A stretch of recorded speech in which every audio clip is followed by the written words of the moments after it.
కోరిన కోరికలు తీర్చే కొంగు బంగారం అడవిలకు పోయి అమ్మా అని తలుచుకుంటే చాలు ఆపదలన్నీ తీర్చే వీరనారిలు మన సమ్మక్క సారాలమ్మ తల్లులు. ఆ వనదేవతల దర్శనం ఒక్కసారి కలిగిన అదే 10,000.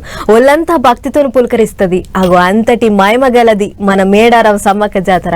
అయితే జాతర ఇంకా చాలే కాలేదు కానీ భక్తులు మాత్రం ఇరగబడిపోతుర్రు. సమ్మక్క సారక్క జాతర పోయొచ్చిన భారతి ఎన్నియాల అని అనుకుంటా బండ్లు కడుతురు కదా జనాలు. అరే ఏం మంది ఏం పోవుడు. అప్పుడే జాతర చాలా అయింది అనేంత రేంజ్ లేకబడతారు. అయితారం ఒక్కనాడే 2 లక్షల మంది దర్శనం చేసుకున్నారంటే చూసుకోర్రే ముందస్తు మొక్కులు ఏ తీరు నడుస్తున్నాయో. ఒకప్పుడు పెద్ద జాతర అంటే తల్లులు గద్దె మీదకి వచ్చే 3 రోజుల ముందు అటు వెనుక ఓ వారం దాకా జనం రద్దీ మస్తు గచ్చి ఉండేది. అటు వెనుక అడుగు మొత్తం గాలిచ్చిన పిల్ల విసుగు కనపడకపోయేది.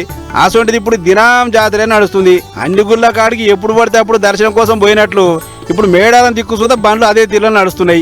అయితే పిల్లలు ముసలలో వేసుకొని అసలు జాతర అప్పుడు పోతే లక్షల మందిలో నెగలలేమో అనుకుంటారో లేకుంటే గద్దెలు పాలరాయితం కడుతున్నారట. పోయి గవి దెబ్బను చూద్దామని వస్తున్నారు ఏమో తెలియదు గాని నెల రోజుల సంది ముందస్తు మొక్కులు అని చెప్పి అంతకంతకు పెరుగుతారు భక్త జనం. నేరి 2-3 రోజుల సంది అయితే ఇగింత పెరిగింది. గిట్ల భక్తులు తెంపు లేకుండా వచ్చుడు ఓ దిక్కు అయితే అటు పనులు ఎందాకొచ్చినా ఏం కదా అని అలుసుకోవడానికి మంత్రులు వచ్చుడు ఇంకో దిక్కు. ఇట్లా 2 మోకలు చేయంగా రోడ్లు 1 వేలు పెట్టి ట్రాఫిక్ కాకుండా చూస్తున్నారట పోలీసులు.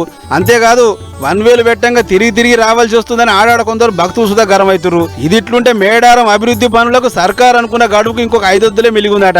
అవు అప్పటిలోపు అన్ని తీర్ల పనులు జబజబ వడగొట్టాలి. సర్కార్కి ఎసొంటి మాట రాకుండా చూడాలని చెప్పి అందరికందరూ పొద్దు మాపు రికాం లేకుండా తిప్పల పడుతురు. పనులు సూత అంతే రువ్వడిగా అవుతున్నాయి. కాకపోతే ఎటొచ్చి వేల సంఖ్యల భక్తులు వచ్చుడు వాళ్ళను కాదని కూడా దర్శనాలకు పంపుడుతూనే పనులు జరంతా ఆలస్యం అవుతున్నాయి అనేది అధికారులు అంటున్నమాట. మరి జాతర దగ్గర పడుతుంది కాబట్టి అప్పటిలోపు అన్ని పనులు జట్న ఒడిపిస్తే ఈ తాప సమ్మక్క జాతర దద్దరిల్తది పో.